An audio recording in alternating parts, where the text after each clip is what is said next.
dignitaries, ladies and gentlemen. I, Mitali Goyal, student of the Postgraduate Diploma in Management, International Business, along with my colleague, Ashish Michael Chauhan, student of the Postgraduate Diploma in Management, Big Data Analytics, welcome you to one of the most anticipated sessions of the day, the Ambassadors Panel on Geopolitics and Geoeconomics in a Disruptive World, the Ambassadors Lens. Over the last few years, the global order has witnessed rapid and unprecedented disruptions, from geopolitical conflicts and economic sanctions to shifts in global supply chains, trade alliances, and energy dependencies. The rise of multipolarity is redefining power centers, while technology, climate policy, and national security are increasingly intertwined. In this time of global realignments and uncertainty, our distinguished panelists will help us understand the shifting geopolitical landscape and its economic implications. Please join us in welcoming our eminent panelists on the dais.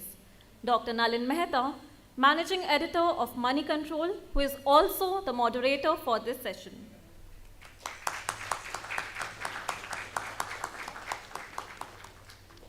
Along with him, on the panel, we have Ambassador Dilip Sinha, Ambassador Arun Singh, and Ambassador Devnath Shaw. We now request Dr. Nalin Mehta to kindly welcome our panelists with a bouquet.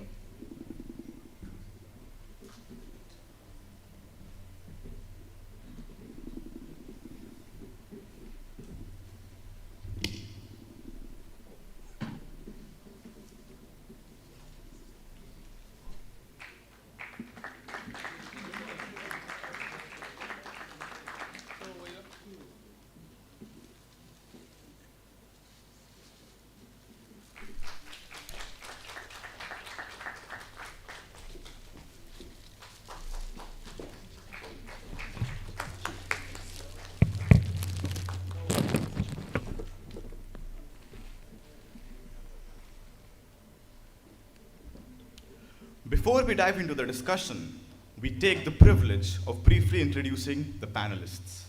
Dr. Nalin Mehta, Managing Editor of Money Control and Chief AI Officer. Editorial Operations at Network 18 is an award-winning journalist, author, and academic. With global experience across media, academia, and international organizations, he has shaped discourse on technology, media, and politics. Dr. Mehta is the author of several eminent books, such as The New BJP, India's Decade, India on Television, and Behind a Billion Screens.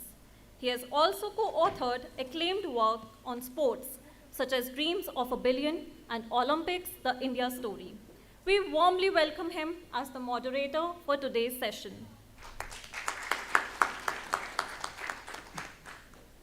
We now take the privilege to introduce Ambassador Dilip Sinha, who is a distinguished diplomat and former ambassador and permanent representative of India to the United Nations in Geneva.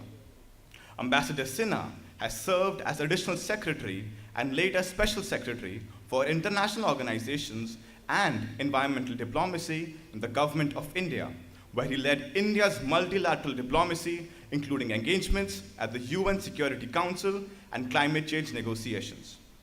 He has served as ambassador to Greece, Deputy High Commissioner to Bangladesh, and Deputy Chief of Mission in Brazil. Earlier in his career, he held significant positions in Pakistan, Egypt, Germany, and Geneva. Please join me in extending a warm welcome to Ambassador Dilip Sinha. It is a privilege to introduce our panelist, Ambassador Arun Singh. Ambassador Singh has served as India's ambassador to Israel, France, and the US. Serving as the Deputy Chief of Mission in Washington placed him right at the crossroads of post-9/11 diplomacy, navigating the complex intersections of energy, security, and trade. Across these roles, Ambassador Singh has helped translate India's foreign policy into pragmatic economic partnerships. We welcome you, sir. We are now privileged to introduce Ambassador Devnath Shaw. He has served in Indian diplomatic missions in Hong Kong, Beijing, Bonn, and Dhaka. He has held the crucial position of Joint Secretary in both the Ministry of Defense and the Ministry of External Affairs. He has served as the Indian ambassador to Azerbaijan from 2008 to 2012, and subsequently as the High Commissioner of India to Tanzania. He was also appointed as a visiting fellow at the prestigious Center for Strategic and International Studies in Washington, D.C., USA. We welcome you, sir. Now, without further ado, we warmly welcome our eminent panelists to commence the discussion.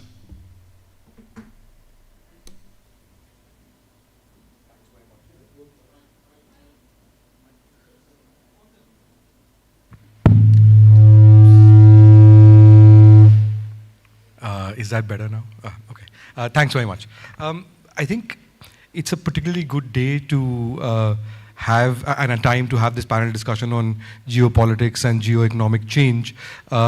We are just this morning, new data has come out which shows that India's oil exports from Russia have gone down by about 60-65%.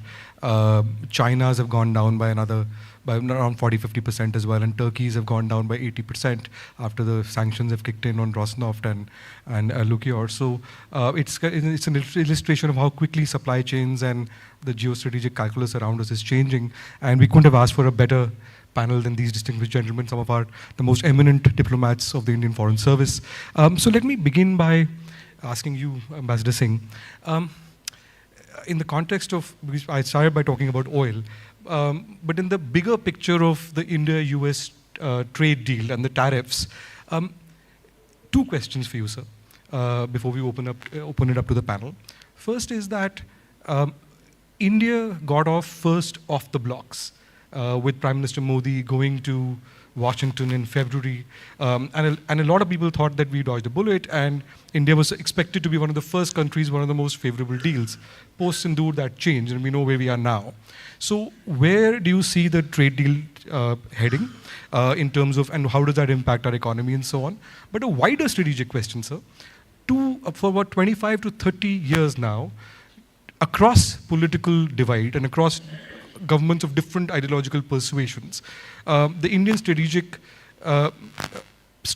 India's strategy has been to get closer towards Washington. We've seen a shift in our traditional foreign policy towards getting closer to Washington. But what does this Trump tariff war do to that wider positioning of India's diplomacy? So. Thanks, Nalin. I think a very important question at this stage. So if you remember, when President Trump was inaugurated in January, when he was speaking, the Indian foreign minister was seated right in front where Mr. Madhukar is sitting as a privileged place. And he was one of the few foreign ministers invited to the inauguration. The Indian Prime Minister was the fourth foreign leader invited to the White House in February, after the King of Jordan, Prime Minister of Japan, Prime Minister of Israel, and then the Prime Minister of India. The joint statement that came out after that visit was very, very forward-looking. It defined the relationship as US-India compact for the 21st century, and compact was elaborated as catalyzing opportunity for military partnership, accelerated commerce, and technology. And then they said that they are going to start discussions on a multi-sectoral, bilateral free trade agreement. And India was the first country with which this agreement discussions were started. By all accounts, between then and May, the negotiators had 5 rounds of in-person discussions, 40 rounds of virtual discussions. A very detailed, documented draft trade agreement was being worked out. So the positive phase continued till May, when the disruption began. And it started first, and the disruption happened not because of any structural issues between India and the United States, because of a particular kind of politics that is playing out in the US at the moment. So in May, when we had the conflict between India and Pakistan, President Trump was trying to get the Nobel Peace Prize. And he felt that if he could project that he played a role in getting a ceasefire between India and Pakistan, it will enhance his claims to a Nobel Peace Prize. So when that was happened, he said, I played a role in getting the ceasefire. Now, India's position has been very clear for decades, especially since 1972, when we signed the similar agreement with Pakistan, that there is no role for any third party in India-Pakistan issues. And no Indian government can walk away from that position. So India's position was very clear, that eventually the ceasefire happened because India took certain action, and when the air bases in Pakistan were attacked, Pakistan buckled in and asked for a ceasefire, and that the US didn't play a role. So Trump and his people claimed more than 50 times that he played a role, and more than 50 times we said he didn't play a role. In June, when Prime Minister had gone to Canada for the G7 summit as a guest, Trump had come away one day earlier. Then he called him from Washington on 17th June and invited him to visit Washington on his way back. Clearly, he was trying to ambush the Indian Prime Minister, because later, as it turned out, on 18 June, he was hosting a lunch for the Pakistan Army Chief, Asim Munir. So he wanted to get the Indian Prime Minister and have a photo op of the two of them there, and to claim that I'm playing a role. And of course, it was not a pre-planned meeting, and the Prime Minister said that he was not going. And if you see the comment made by the Indian Foreign Secretary after that meeting, you should read it carefully. The whole statement is that in this almost 40, 50-minute meeting, basically the Prime Minister was telling the US President that you had no role to play in the conflict that happened during Operation Sindoor. So with that, Trump is getting a little irritated with the posture of India on this issue. Now, in July, by 3rd of July, from all record, the draft bilateral free trade agreement between India and the US is finalized among the negotiators. And it goes to the President for his approval. Now, at that time, all the other partners of the US are caving in unilaterally to the United States. If you see, Trump is projecting that Indonesia and Vietnam has completely opened up their markets, and US has imposed a 20% tariff. Japan, opening up the market, and Japan is promising to invest $550 billion in the United States. And Trump is saying that this is now US sovereign wealth fund, that he will decide where it is to be invested, and after a certain number of years, 90% of the profits will go to US Treasury, and 10% will even go to Japan. Now, this is very unusual in the annals of any kind of a trade agreement. And yet, 15% tariffs on Japan. Europe is opening up the market, promising to buy $750 billion worth of energy from the US, $600 billion worth of investment in the US, and he said still 15% tariff. South Korea promises to invest $350 billion in the US, 15% tariffs. Now the South Koreans are saying they don't have the money. So he's projecting that he's getting unilateral gains in the various trade agreements. Now the India-US trade agreement is and those are all framework trade agreements or framework trade announcements, not really a detailed negotiated documented agreement. So when he's getting these unilateral agreements that he's projecting, here is before him a balanced free trade agreement. And it doesn't work for him politically. So he says, it's not working for me politically. In any case, I'm irritated with the Indians. They're not supporting me for the Nobel Peace Prize. So I don't accept this trade agreement. And 25% tariffs on India. So that's the first hit that we take. Also at that time, now the other thing you have to keep in mind, Indonesia and Vietnam surrendered. Sorry, I'll speak less later. Indonesia and Vietnam surrendered because they are export dependent on the US. South Korea, Japan, and EU surrendered because they are security dependent on the US. Now, we are not export dependent on the US, we are not security dependent on the US, so keep that.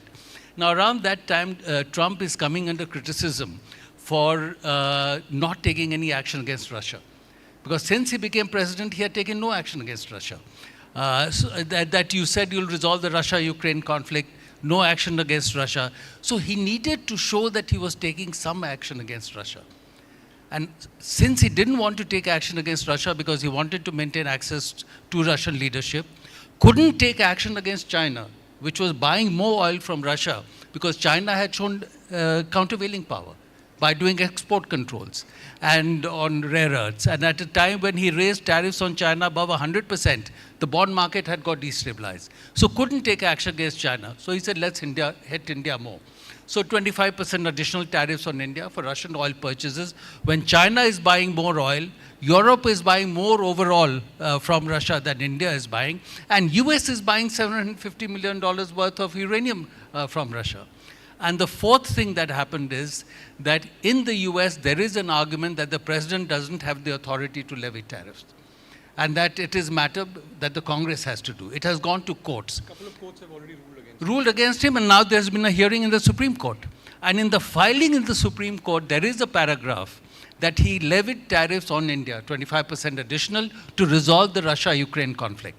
Now, the president, although he may not have power to levy tariffs, he has the mandate on foreign policy. So he's trying to project as if he's using tariff for foreign policy purposes.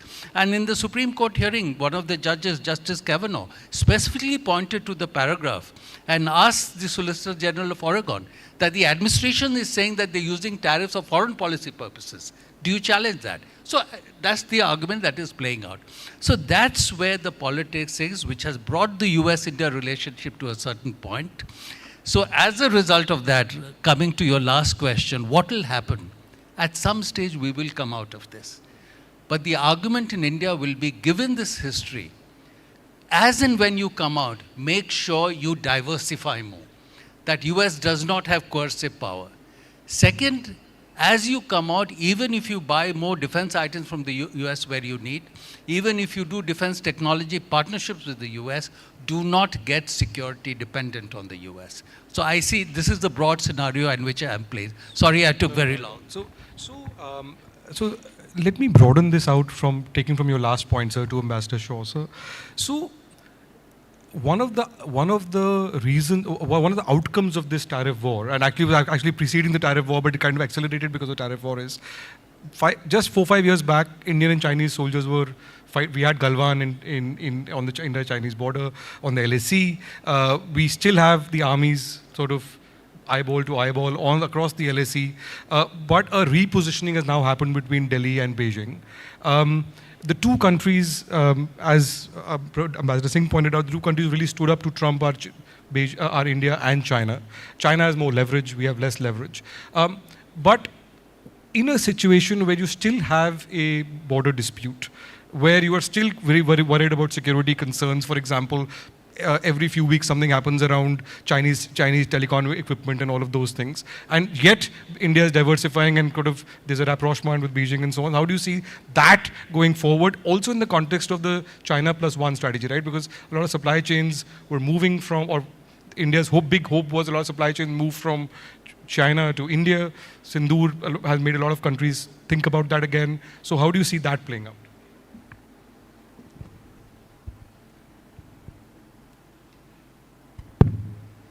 Yeah, thank you, Dr. Nalin. China is a neighbor, and well, since the old adage, we don't choose our neighbors. We have to live with China. It is an important neighbor, which is why we changed our track sometime towards the end of the 70s and well into the 80s, and decided to sort of box the border dispute issue into a separate and move ahead with other aspects of our relationship, including the very important commercial and trade relationship with China. And in the meantime, we put in place a lot of agreements, understandings, by which we came to an understanding that despite non-resolution of the border dispute, that we would ensure that it stays peaceful and resolve issues peacefully. This situation started changing sometime in 2017 and culminated in 2020 in the midst of COVID with the dastardly attack in Galwan. And And then, of course, India had to change tack. Because that trust which we had been building up over 20 years plus, that we will not have a bloody encounter on our borders, that's what was taken away in those few hours on the border. And of course, we had to almost halt many aspects of our relationship, including direct flights, including visas, Chinese investments coming into India, things like that. Mercifully, again, we have to live with our neighbor. And this is where things started turning about 2 years back. And last year we came to an understanding that we will de-escalate the situation on the border, though as our moderator has pointed out, there's still the armies facing each other. But one has to live with this new reality, including in trade and not so much in investments, whereby our trade with China keeps going up. The trade deficit keeps going up, and despite measures taken to make India less reliant on Chinese inputs, that situation has not quite been resolved. In the meantime, there has been the disruption, especially with India's relationship with the US. And to that extent, I think, has made our government look towards China to see areas of the relationship where we can work together without giving up our fundamental issues, our fundamental concerns. And this has led to some thaw in the India-China relationship. Hopefully there will not be another clash on the border, despite the armies facing each other. And we are slowly trying to put back the relationship which was overturned in 2020. Flights have resumed. Visas are being issued. There's more traffic between India and China today. So because just a few months back, in the India-Pak conflict, the Chinese were supplying real-time satellite imagery to the Pakistan army, right? So and you're still seeing a thaw immediately after that. So there are lots of contradictions here, right? Yes, these are issues which we have to live with. To the Chinese, their relationship with Pakistan is equivalent to the US relationship with Israel. They will never give up their special relationship with Pakistan. When there is a confrontation with India, we can expect that the Chinese will side with Pakistan, maybe not with troops on the ground, but yes, any other way that they can help, as we saw during the Operation Sindoor.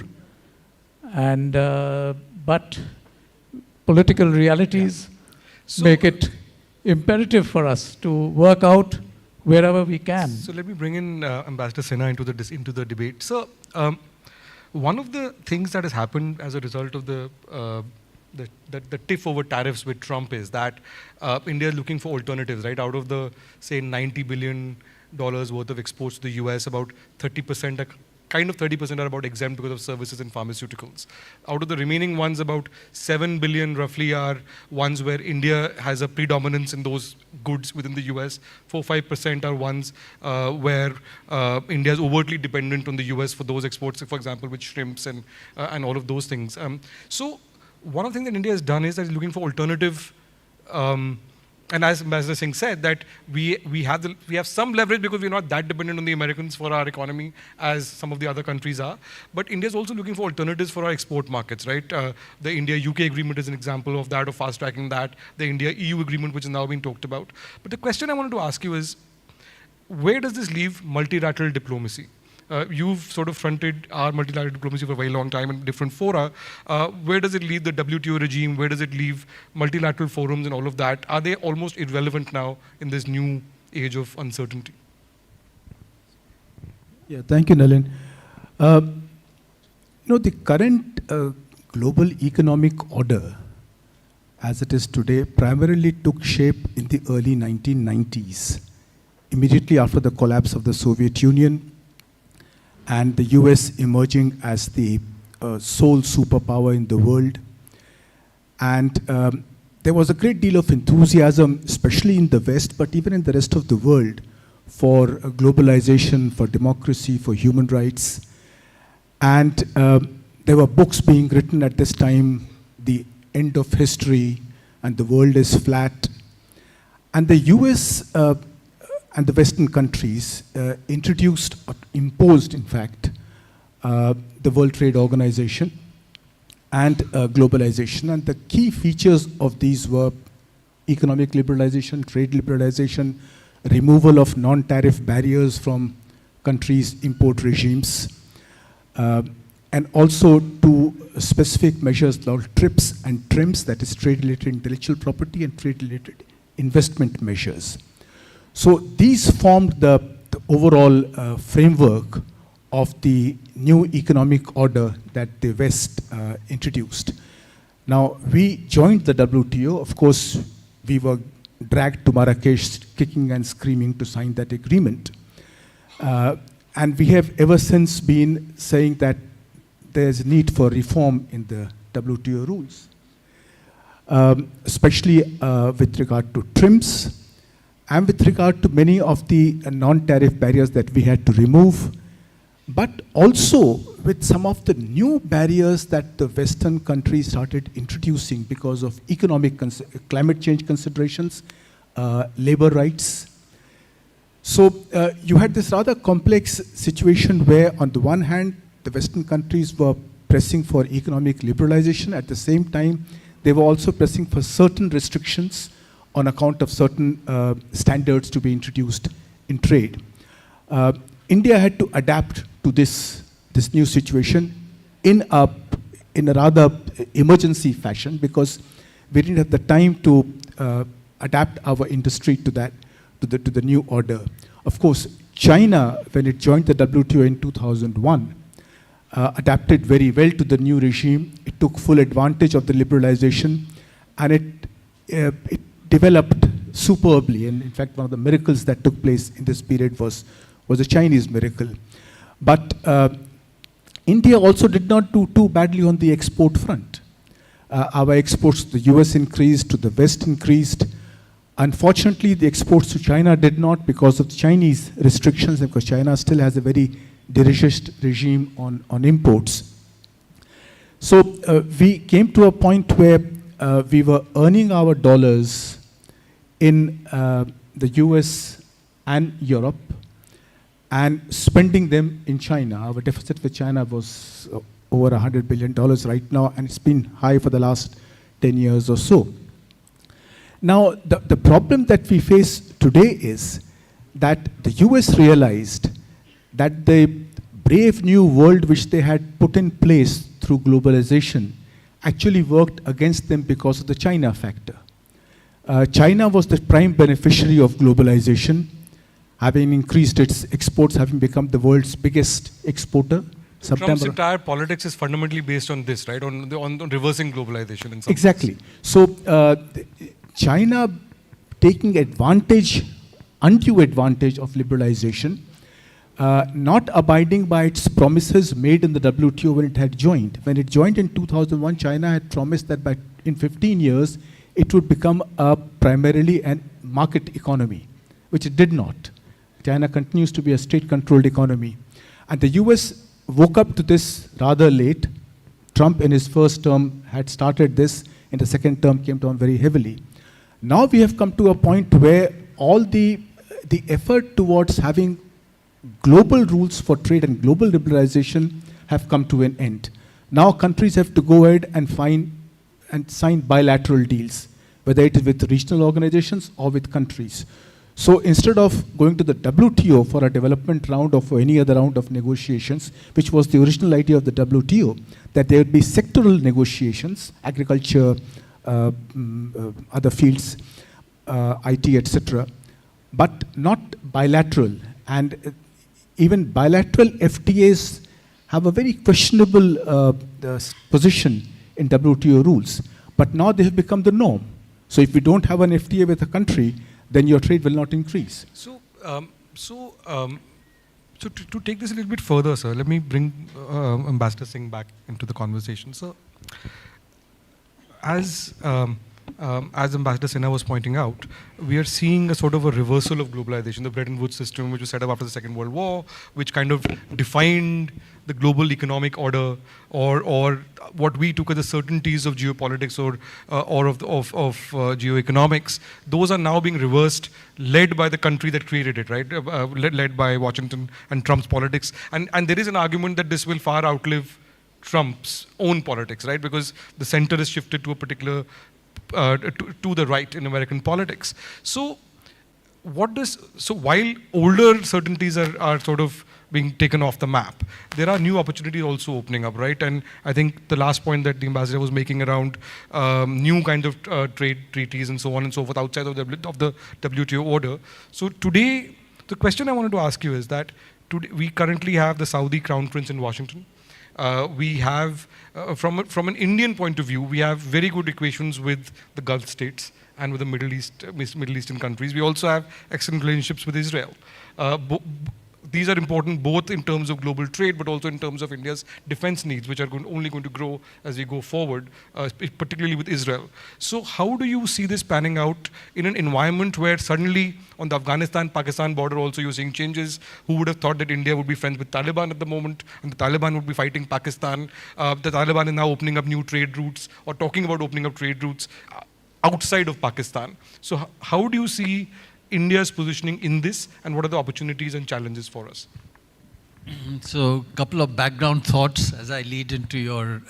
So, as Dilip mentioned, globalization of trade took place when we had the unipolar phase in world affairs. And it was the US that pushed for globalization, changed the GATT to WTO, because they wanted US capital to move freely across the world. And during that phase, the US economy grew. The elite in the US benefited. So the top 1% in the US generates 40% of the income. And the top 1% has 40% of the wealth. But the middle 40 to 50% of the population saw their wages stagnate. Their death rates went up, longevity came down, drug addiction went up, because wages were being lifted elsewhere in the world.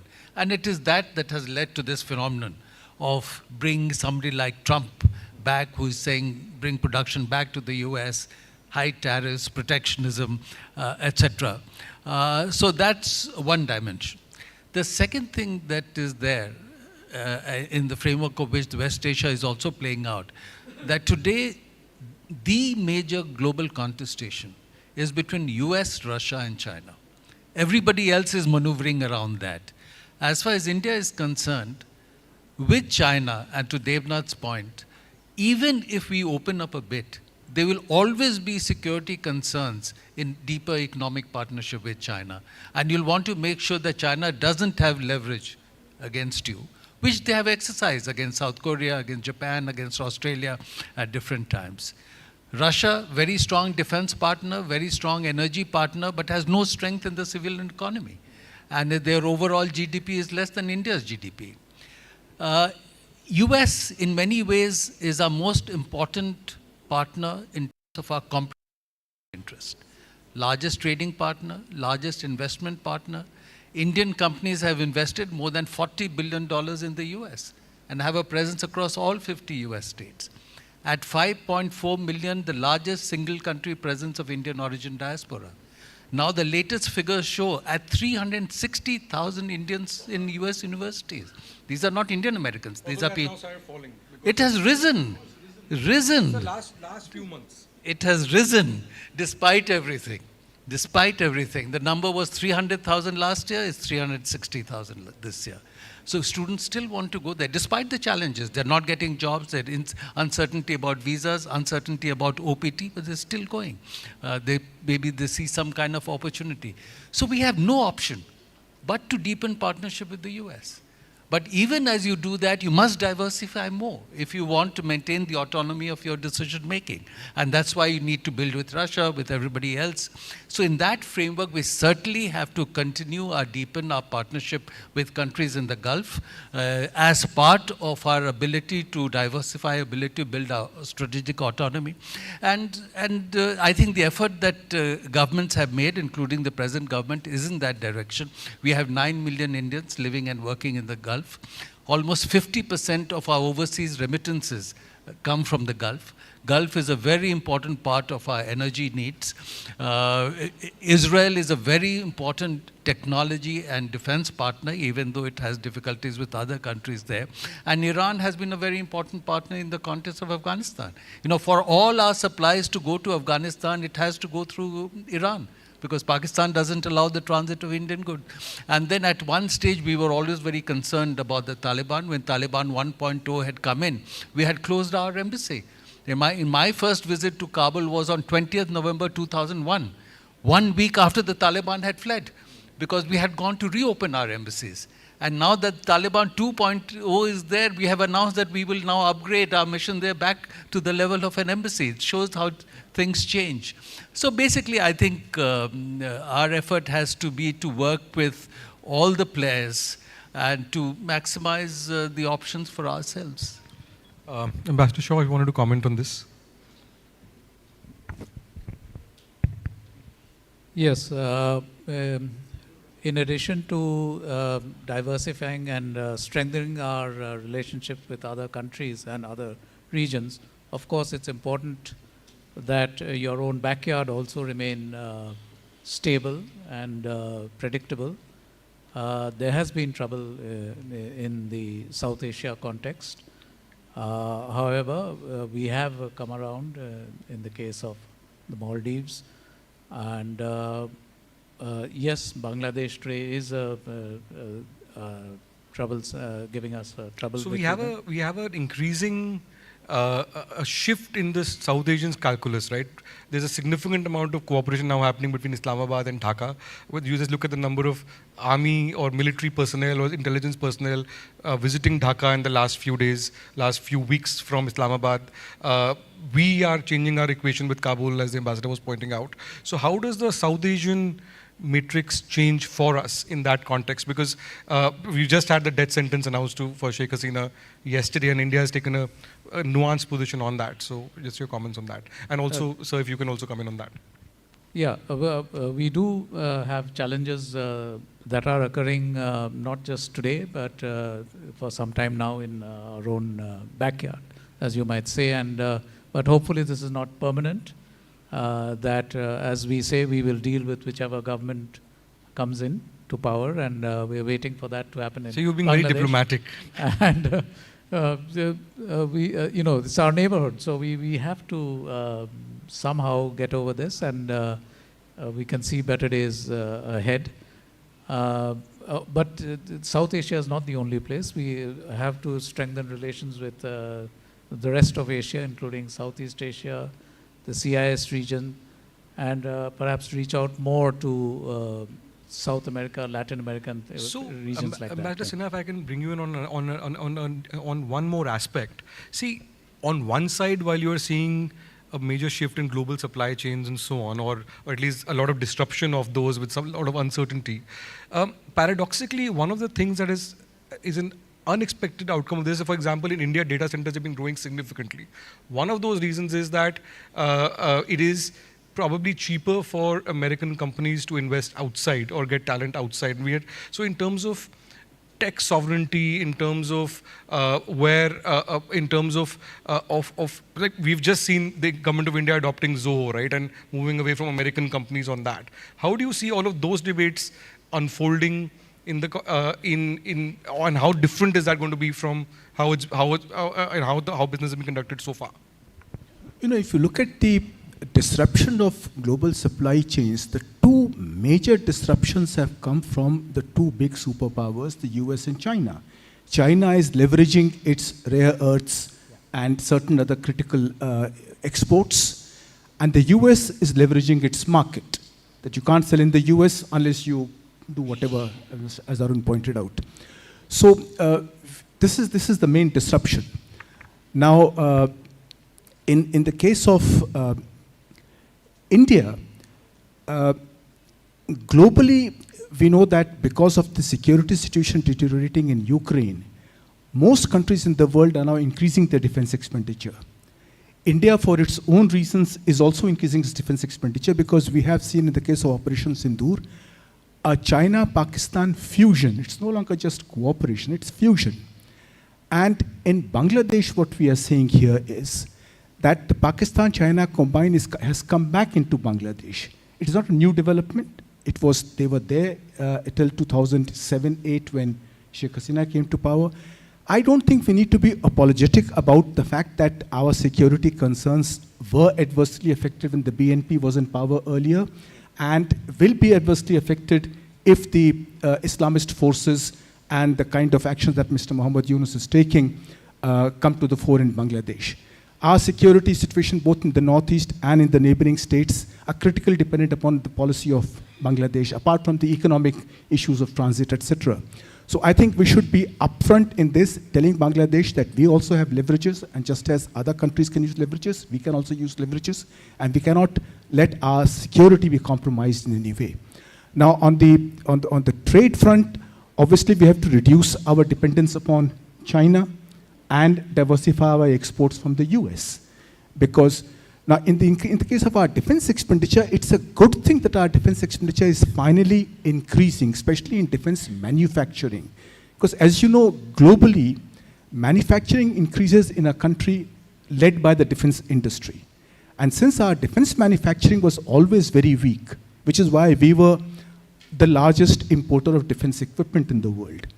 So it is finally now that we are increasing our defense manufacturing, and our defense manufacturing did not increase earlier because of our policy that we would not export defense equipment, because we thought that we are a peace-loving country. We started that now. We have to, because you cannot have a globally competitive defense industry unless you export.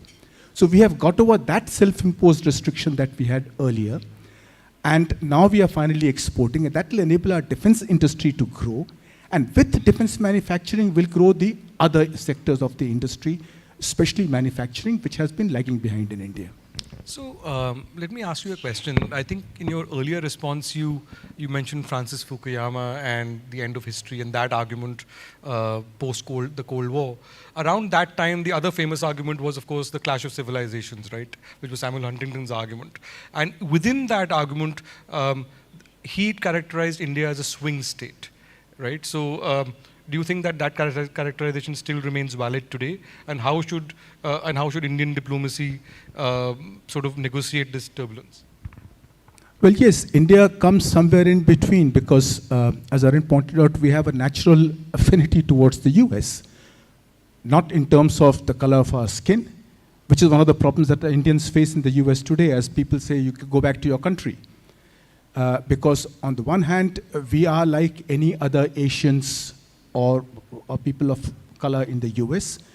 We cannot be distinguished. At the same time, our values are very close to the West. Our democracy, our human rights, our respect for pluralism. These are things that we share with the West, not with the Middle East, not with China, not with most countries of Asia and Africa. So we have to keep that in mind. And that is, I suppose, what was being referred to here, that we are a swing state. On the one hand, in Geneva and the Human Rights Council, when the West attacks countries on human rights, they attack us also. And then there we take the shelter of China, because China and India then get together and protect ourselves. But at the same time, we don't share China's So can I ask a question to all three of you gentlemen? We've also seen our version of wolf diplomacy a little bit in the earlier, where we sort of punch back as much as people criticize us. Do you see that softening a little bit because of the change turbulence and the change environment? I don't think that's the moot point. So for me, the moot point would be that India has to strive to maintain the strategic autonomy of its decision making, and that is critical. That the moment it is perceived in India that the government is taking decisions based on dictate of somebody else, it'll be a big blowback to that relationship. And that's the argument I used to make also in the US, that even as you keep strengthening the US-India relationship, you must accept that India will always take decisions based on its own assessment of its own interest. If you can accept that, the relationship will keep consolidating.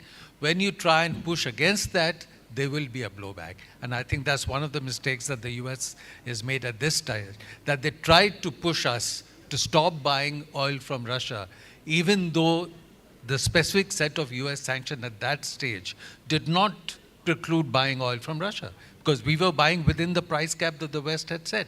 Now what they have done is different. They have sanctioned Lukoil and Rosneft, and today you cannot buy from Lukoil and Rosneft because if you bought, there's no way for you to pay. You can't pay in dollars because US will block the transaction. You can't pay in euros. Europeans will block the transactions. You don't want to use renminbi. So you don't have the capacity to buy, which is okay. Then you have not taken a sovereign decision to move away from Russia. So your autonomy in that sense is projected. But earlier when they said, despite the fact that sanctions allowed you to buy, don't buy, because the US is asking you not to buy. Now India cannot accept that. So I think that independence of decision making has to be sustained. Can I ask you a follow-up question on this? That about 12, 13 months back, the share of Russian imports in oil was about 34-35% for India. The US share was somewhere around 4 to 5%. Till about a couple of months back, the Russian share has come down to about 26-27%, and the commensurate increases happened in the US share to about 8-9%. And this month's figures have shown a massive change on that. Where do you see this equation going? Because do you see India actually stopping Russian oil altogether, or that will be a problem for India? No, I don't think we will stop Russian oil as a matter of policy.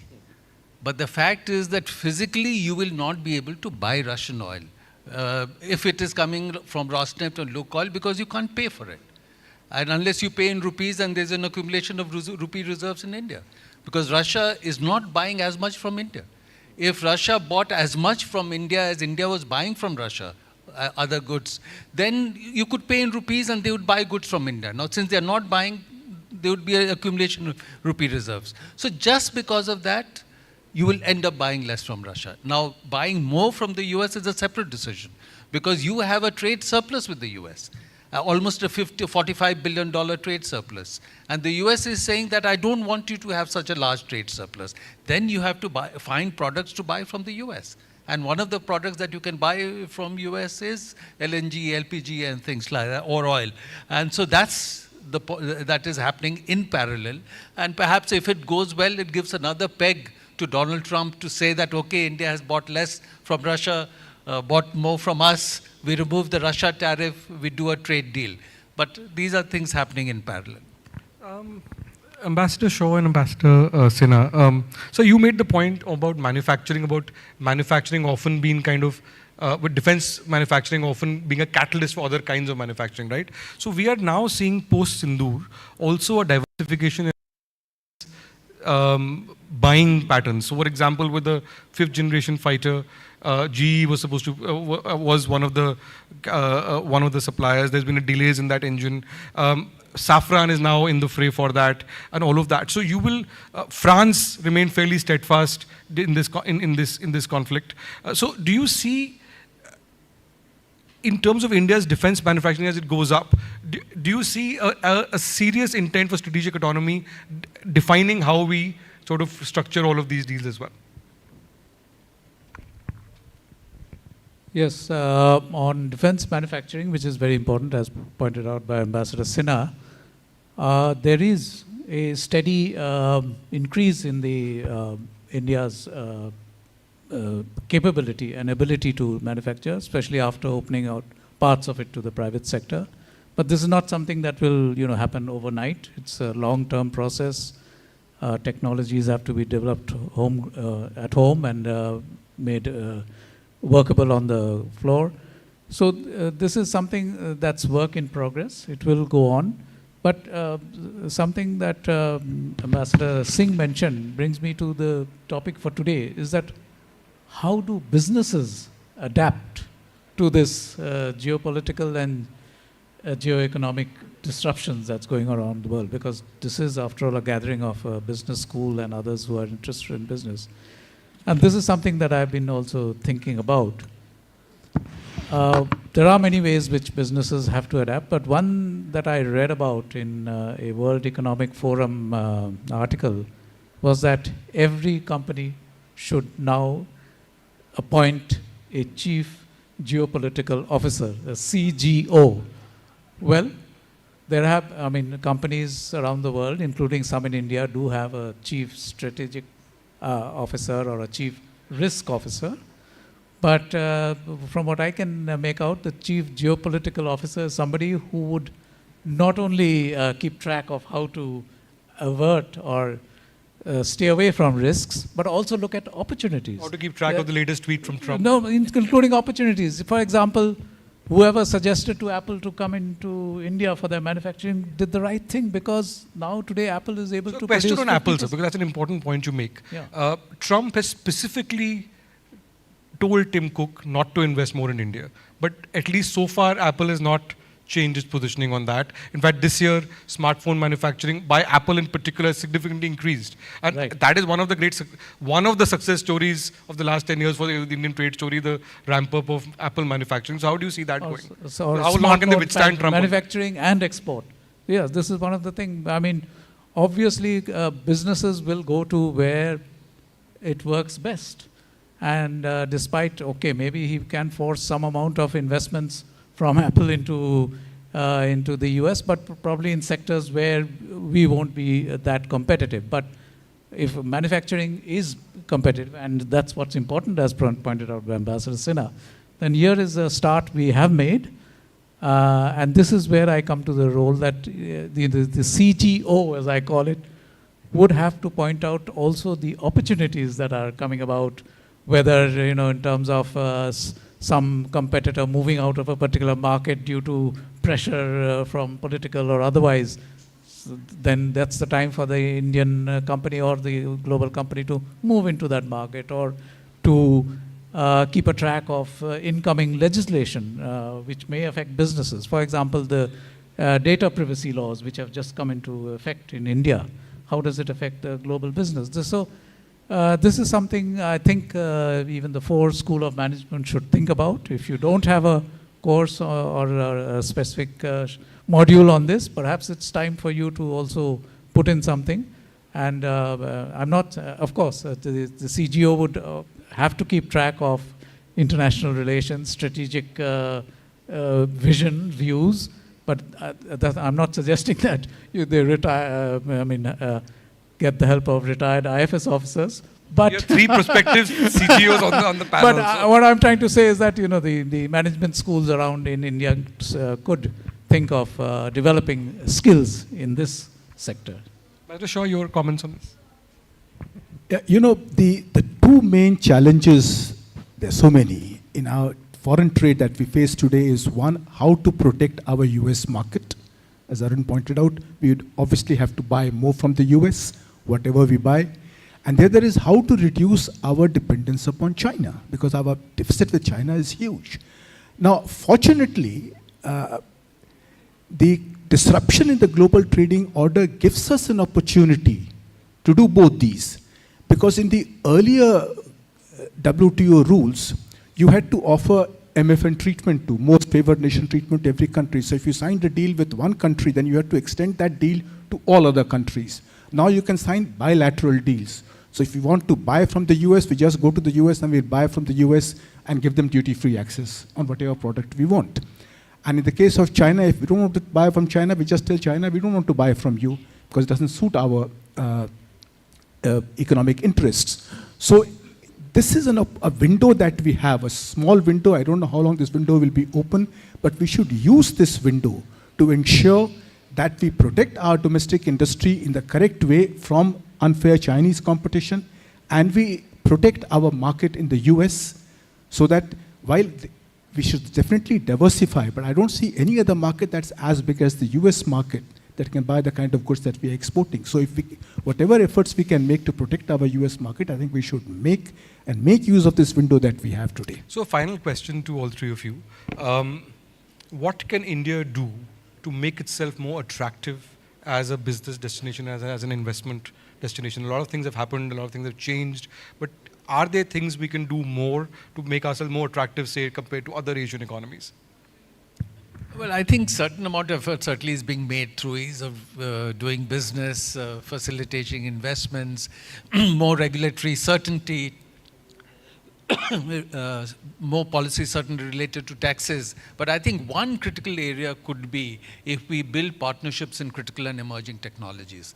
Because it is these technologies that are going to shape the economy of the future. Based on that, you can do new forms of production sharing, trading arrangements. So I think if that focus would certainly bring in technologies here. So your comments on this, what can India do? Yes. While we have many issues with China, I think some of the lessons about doing business and how to adapt to new situations, we could learn from China, what they're doing better. For example, the one-window system, which is actually a one-window system. Or even in an area like clearing up the air in the NCR. You know, Beijing used to be just this bad. 2 decades ago when I lived there. Beijing has now offered their help to NCR on that yes. officially. So let's learn and let's adapt the good practices of other countries, including China. Thank you. No, I think we need to look at this very carefully because based on our experience, I think all three of us would have faced in dealing with foreigners who wish to invest in India. Some of the problems that they face are labor laws, land laws. Land ownership is extremely complicated in India. We are a very high tax economy. We saw how when the GST reforms took place recently, the biggest reform since the big reforms of 1990, how the economy got a boost. We are a high tax economy, and then the complexity of our laws and various kinds of restrictions which make it very difficult for foreigners to maneuver the Indian bureaucracy of which we all are part, but that's how things are. We need to liberalize these, especially for manufacturing, because manufacturing requires stable laws over a period of time, not just a decade, but a century. And for that, you need stable laws to attract investment in these areas. Thank you very much. On that note, a big thank you to all of you for this panel. A big hand, ladies and gentlemen, to these three gentlemen.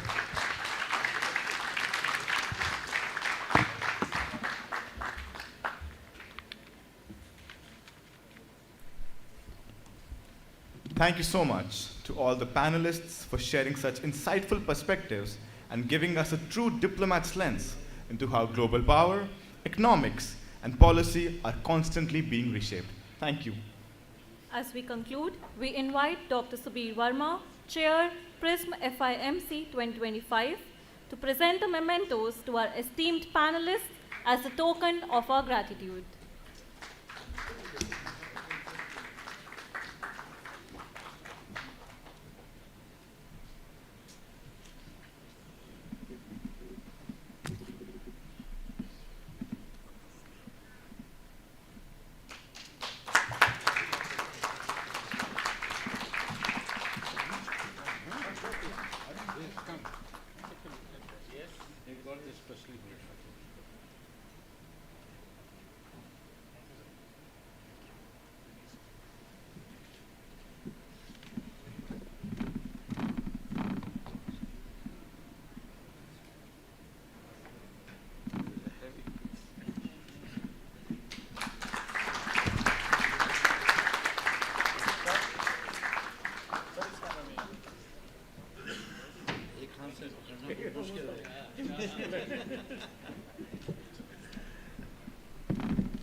Sir, Rockanath sir, why?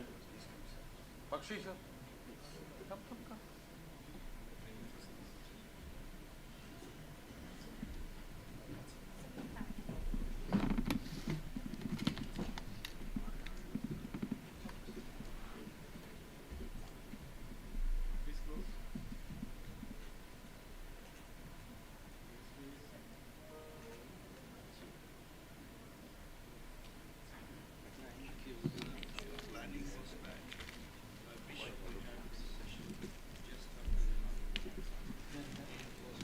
थोड़ा सा college में फिर चलेगा.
Thank you, everyone. Now, we formally conclude the Ambassadors Panel on Geopolitics and Geoeconomics in a Disruptive World. Our next event for the day is Emerging Leaders Competition Awards. We would now like to hand over the stage to Dr. Chetna Batra from IILM. Thank you, everyone. Thank you. So for this next scheduled session on Emerging Leaders Competition, I would now like to invite Mr. R. Anand, Principal Consultant and Advisor HR, HCL Technologies, to take over from here, sir.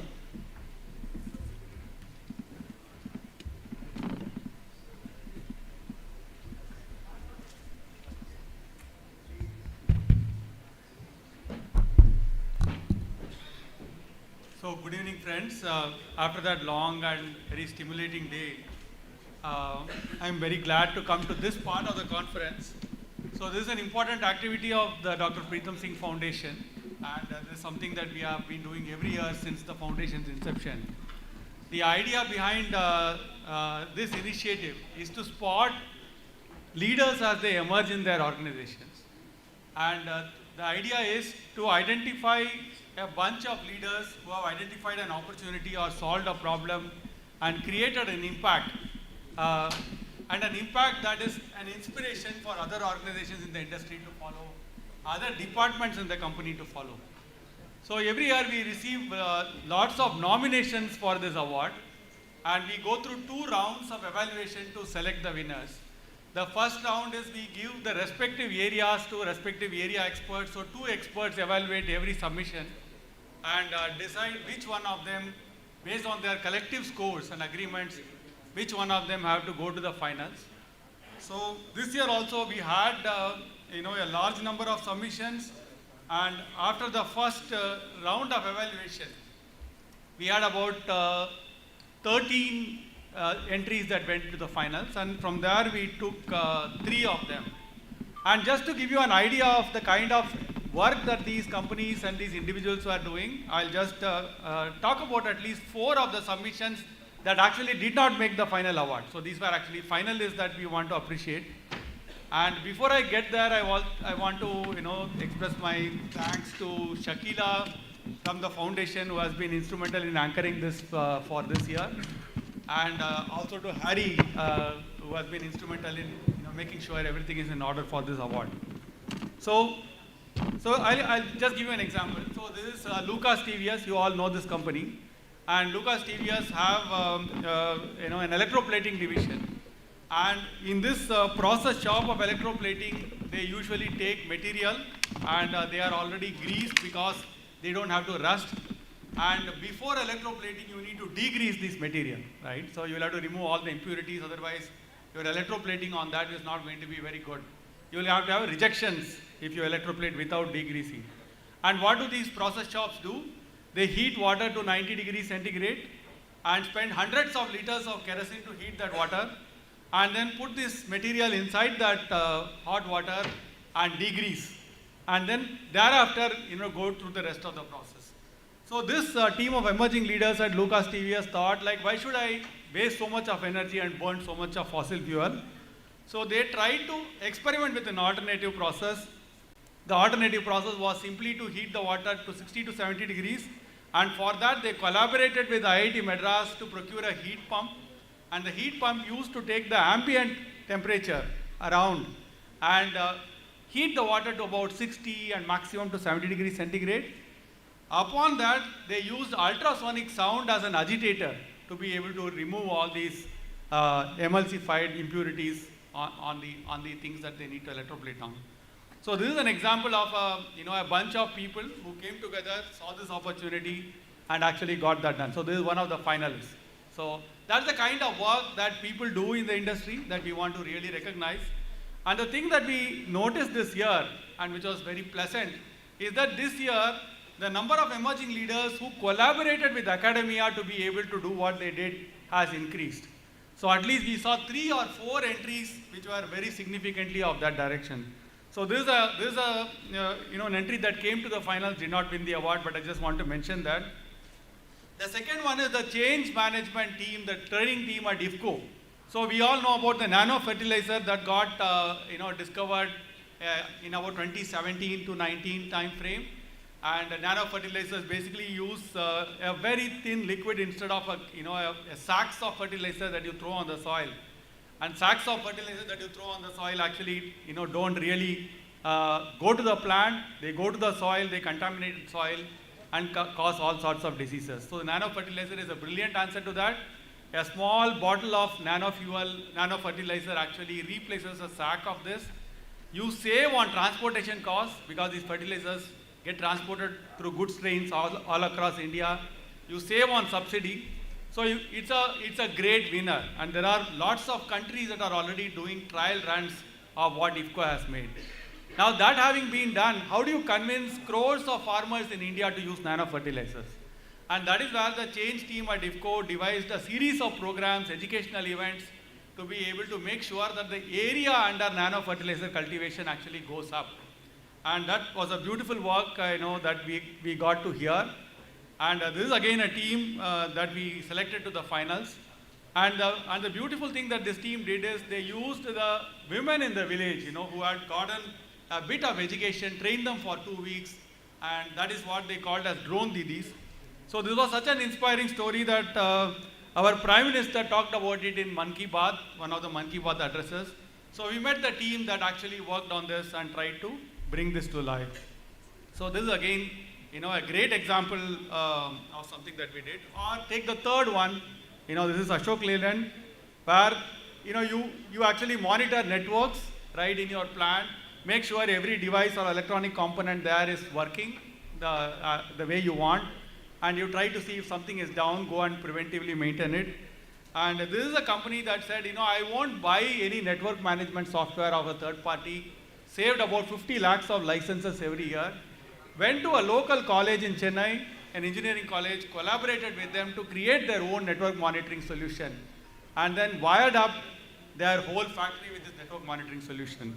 So that's an example of a collaboration. Again, we saw a brilliant effort that we want to recognize. So a fourth company, which is a deep tech startup, and deep tech startups need to attract the best of engineers. So not anybody will do. They will have to go to the IITs, the premium engineering colleges, and get the best of the talent. How, as a deep tech startup, a small company in Bangalore and in the US, how did they do all the branding, positioning, and word of mouth to be able to go to 30 tier 1 colleges and attract the best of engineers was another story that we thought must be told. Or a smart foundry system, that first of its kind, that did a tight coupling between the automation of melt and mold processes to overall bring down the energy intensity that the foundry used. Again, is a story that we thought must be told. So these are all the finalists. Now I have the pleasure of actually going to announce the top three entries that we wish to recognize on this day in front of you all. And for that, I'll request Dr. Asha Bhandarkar, who is one of the founding trustees of the Dr. PRISM-FIMC Foundation, to please come up on stage. And I would also request Dr. Maitri, the director of IIM Nagpur, to please come on stage as I announce and give away the top three winners of the Emerging Leaders competition. So the second runner-up are the team in the third place is a very interesting team. Again, it's a story of how the boundaries of academia and industry are really breaking down. So this is IIT Delhi's Public Systems Lab. So that is the arm of IIT Delhi, which basically uses data science, machine learning, and advanced models to be able to add value to public systems in the country. So this team led by Atul, I don't know if Atul is here. Please come over. Atul, Dr. Mohit. Atul is a PhD student at IIT Delhi, and I think very soon is going to be Dr. Atul, I'm sure. And Mohit was a former PhD student at IIT Delhi, and helped by Professor Nomesh and Professor Prasanna. What these two teams did, see, the Food Corporation of India transports food grains all over the country. Right? There are 6 surplus states, and there are others are all states that receive food grains from these states. This kind of food grain movement is unprecedented. At this scale, it happens nowhere else in the world, not in China, not in any other place. And this team created a decision support system based on linear programming and some mathematical models in a way to optimize food grain movement across routes, across rail wagons, across rail heads, the from and to.